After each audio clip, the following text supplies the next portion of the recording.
2 ఏళ్ల క్రితం నేను అన్నటువంటి మాటలకి ఇప్పుడు ఎఫ్ఐఆర్ వేశారు. వేసిన దానికి కంప్లైంట్ ఎవరు ఇవ్వాలి?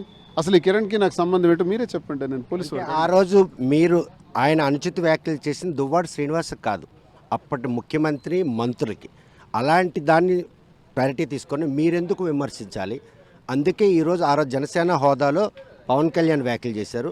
అధికార పార్టీ దీంట్లో మీకు ఒక కార్యకర్తగా మనోదేత ఆయన మీద ప్రత్యారోపణ చేయడం జరిగింది. కానీ ఈరోజు అదే డిప్యూటీ సీఎంగా ఉన్న పవన్ కళ్యాణ్ ఆదేశాల మేరకే కిరణ్ కుమార్ మీ మీద ఫిర్యాదు చేశారు అనుకోవచ్చు. సరే, నేను ఫిర్యాదు చేస్తే నేను కూడా ఒక కార్యకర్తగా పవన్ కళ్యాణ్ చేసిన వ్యాఖ్యలపైన నేను స్పందించాల్సి జరిగింది. స్పందన వేరు, కంప్లైంట్ వేరు.